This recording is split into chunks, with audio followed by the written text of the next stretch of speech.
안녕하세요. 3040 내산 내 집의 연호진입니다. 자, 이제 그 대선이 1년이 채 남지 않은 것으로 알고 있는데요. 오늘은 그 대선과 부동산 전망에 대해 알아보는 그 첫 시간 한번 준비해봤습니다. 3040 내산 내 집의 멘토 이영삼 박사님 모시겠습니다. 안녕하세요. 이영삼입니다. 네, 박사님 이제 그 대선이 1년이 채 남지 않은 시간이에요. 그죠? 네. 이제 대선 전국에 접어들었다고 봐도 무방할 텐데, 대선 전국까지와 대선 후 전망, 어떻게 보십니까? 부동산 시장의 입장에서는 이제 대선 전국에 들어서면 호재라고 얘기를 해요. 일반적으로. 막강한 이제 가격이 오를 수 있는 호재. 왜냐하면 대선이 들어가면서 이제 그 대선 주자들이 각각 뭐 여든 야든 뭐 상관없이 부동산의 개발 호재에 대한 거를 얘기할 수밖에 없습니다.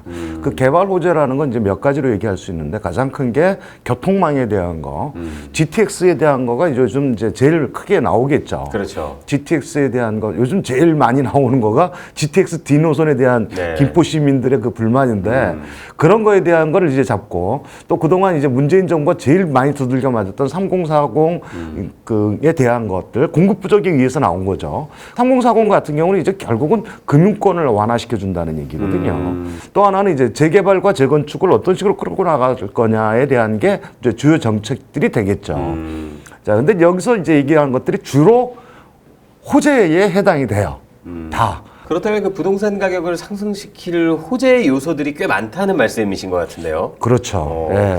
그러면 그 정부가 예측한 것과는 조금 또 다르게 그 많은 투자자분들이 그 지난 5월 말까지 다주택을 처분하지 않은 걸로 또 많이 나오더라고요, 보니까. 그렇죠. 정부가 원하는 거는 좀 처분해 줬으면 좋겠다라고 생각을 하고 정부의 예상과는 조금 다른 모습인데. 그렇죠. 유예 기간도 주고 그랬었는데 처음부터 그는 좀 넌센스적인 문제였고 어떤 정책에 있어서 유도를 한다라는 거는 어떤 세제 혜택을 주면서 유도를 해야 되는데 막아버린 상태에서 유도를 하는 거니까 근데 그게 효과가 별로 없었죠. 그 옛날 그 동화가 생각이 나더라고요. 그 어떤 그 한 청년의 그 옷을 벗기기 위해서 햇님이랑 바람이 굉장히 또 많은 씨름을 했잖아요. 그렇죠.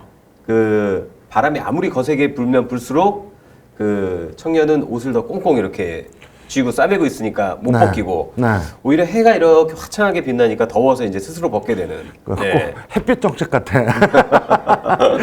김대중 정부의 햇볕 정책 같은데 부동산 정책도 비슷한 것 같아요. 부동산 정책도 규제 일변도만 갖고 어떤 게 해결이 되느냐 그런 건 아닌 것 같고요. 올라갈 때는 어느 정도 당연히 올라갈 수 있게 해주고 그 부분에 대한 거는 뭐 차라리 뭐 마음껏 올라가고 대신에 세금으로 나머지 건 내라. 이런 식으로 만들어버리는 게 차라리 더 나은 거지.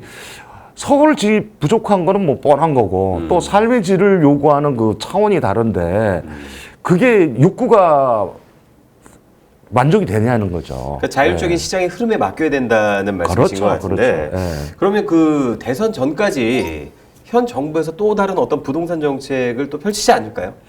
이제는 더 이상 뭐 규제 약발은 이제 다 됐다고 봐야 되지 않겠어요? 이제 더 이상 규제를 내놓기에도 뭐 부담이 될 거고 또 이제 대선 주자들이나 아니면 저 당에서도 민주당에서도 또 당내에서도 아마 반발을 심하게 할 거예요. 심하게 할 거고 이제 규제는 없다. 이제 완화를 어떤 식으로 해나갈 거냐. 7월 달부터 이번 7월 달부터 일어나는 무주택자에 대한 대출 규제 완화, 전셋값에 대한 것들 이런 것들에 대한 것들이 또 대출 완화로 이제 연결이 될 수밖에 없죠. 그게 이제 나중에는 가면 또 갭 투자하고 연결이 되는 문제가 되지 않나 이렇게 생각을 합니다. 그렇다면 그 가장 근본적인 질문이 결국 그거잖아요. 부동산 가격 어떻게 될 것인가? 그렇죠. 상승과 보합과 하락 중에 어떻게 보십니까? 저는 약보합으로 봅니다. 약보합으로 보는데 이제 그 상승을 하기 위해서는 제일 먼저 우리가 따져야 될 게 현재 부동산 값이 적정하냐? 현재 뭐 서울 수도권뿐만이 아니고 각 지방의 부동산 값이 적정하냐라는 거를 보고, 두 번째 그 적정성이 만약에 버블이다 아니면 지금 뭐 저평가됐다 이렇게 판단할 수도 있지만, 제 나름대로 평가할 때는 적정한 가격을 지금 좀 못 미쳤다 이렇게 봅니다.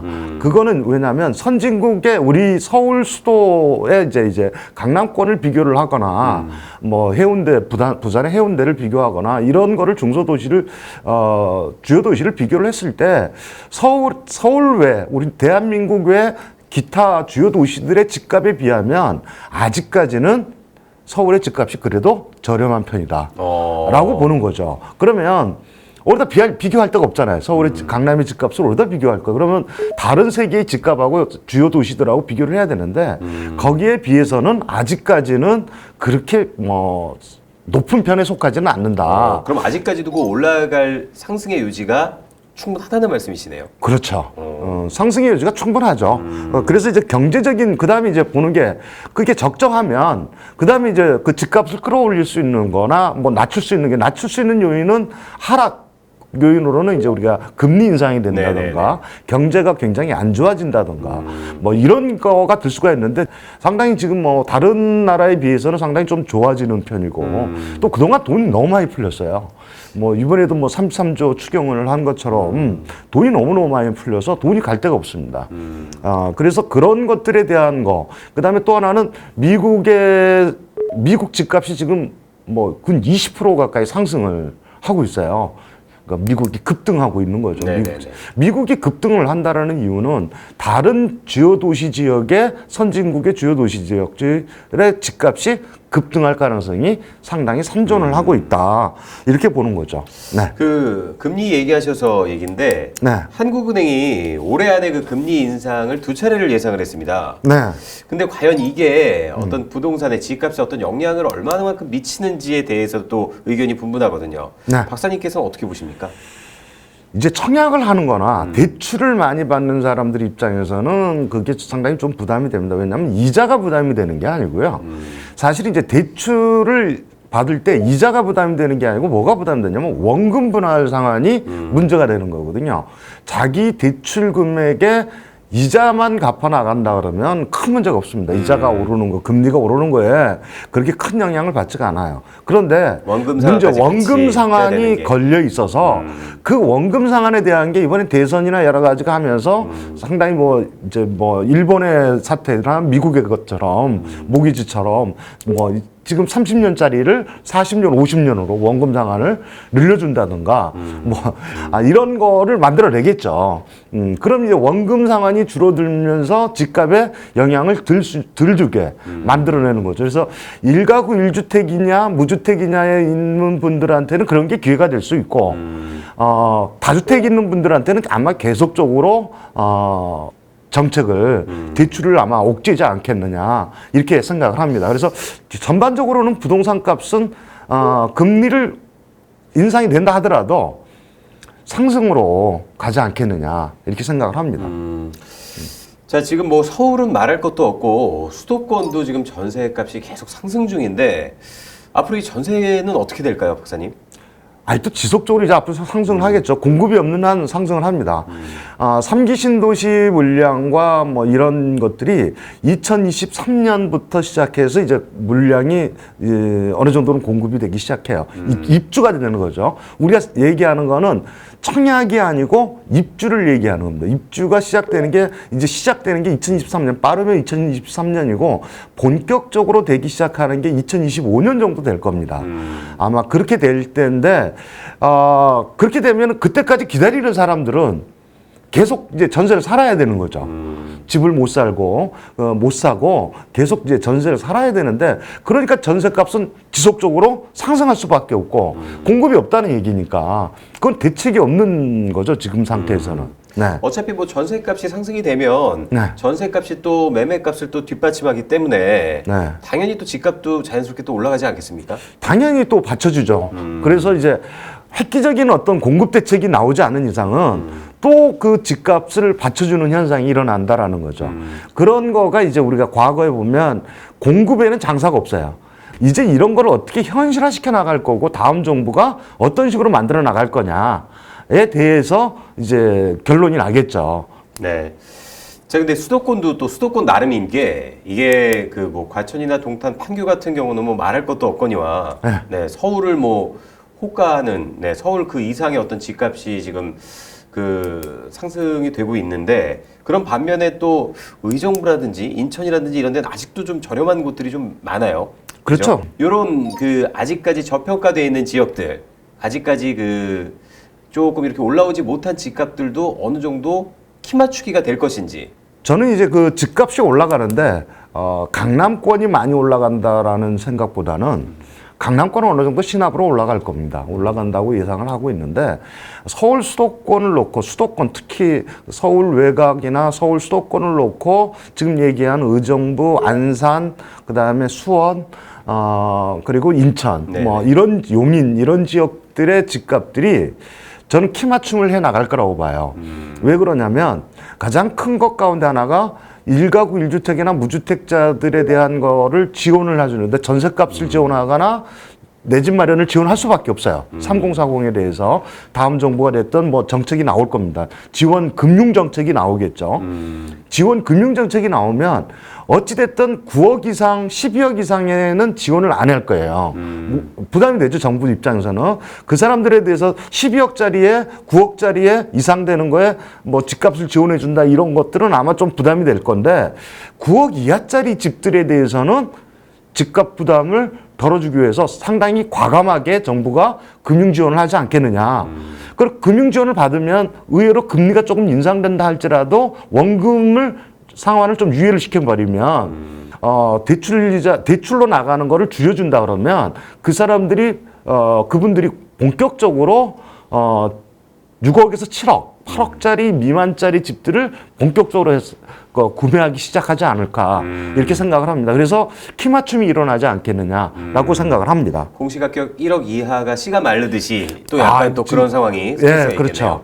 그게 이제 기회다 이렇게 생각을 하는 거죠. 왜냐하면 3040 분들이 이제 7월 달에 사전 청약을 해보면 자기 청약 점수가 어떤 거냐에 대한 걸 알게 되고 이게 내 점수 갖고는 도저히 희망 없구나를 알게 되겠죠. 네.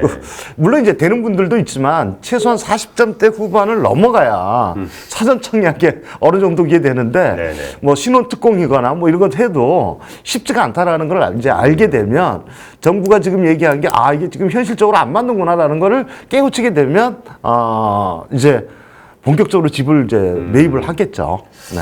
자, 그렇다면 저희 그 타이틀이 3040 내산 내 집이잖아요. 네, 그럼 마지막으로 이 3040 내산 내 집에 가장 알맞은 질문을 제가 좀 드리도록 하겠습니다. 네. 자, 그렇다면 이 3040은 어떻게 해야 되는지 네. 이것도 제가 지금 보니까 일단 그 무주택자 분들이 있을 거고 그렇죠. 또 1주택자이신 분도 있을 거고 또 다주택자이신 분도 있을 텐데 요 세 파트로 어떻게 대처를 하고 어떻게 준비하는 게 좋을지에 대해서 좀 말씀 좀 부탁드리겠습니다. 우선 무주택자분 먼저. 무주택자부터 얘기하면 네네. 첫 번째는 청약이겠죠. 사전 청약이 있으니까 청약을 하시는데 점수를 반드시 알아보세요.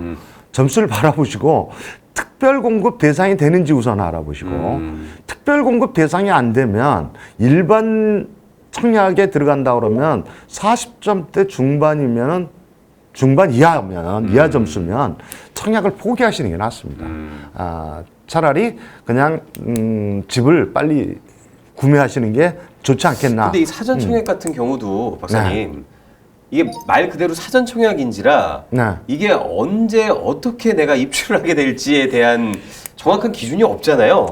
기준은 어느 정도 이제 LH에서 마련을 네네. 해 나와 있죠. 그래서 정부에서도 마련을 해와 있는데, 그러니까 지금은 이제 우리가 땅을 구매가 돼 있는 상태에서 땅이 구매되어 있는 거기에 아파트가 착공 들어가면서 이제 사전 청약을 하는데 그거를 한 1년 정도를 지금 앞당긴 거예요. 1년 정도. 그러니까 3기 신도시나 이런 물량들이 지금 아직 청약 단계가 아닌데도 토지가 정리 안 된 상태에서도 좀 그러니까요. 땡겨서 미리 네. 하는 거죠. 그걸 사전 청약이라고 하는 건데 그 사전 청약 자체가 지금 집을 들어가는데 3년 옛날에는 걸렸던 거가 지금 4년 정도 걸린다 이렇게 돼요. 4년에서 5년 걸린다 이렇게 생각을 하고 하는 거죠.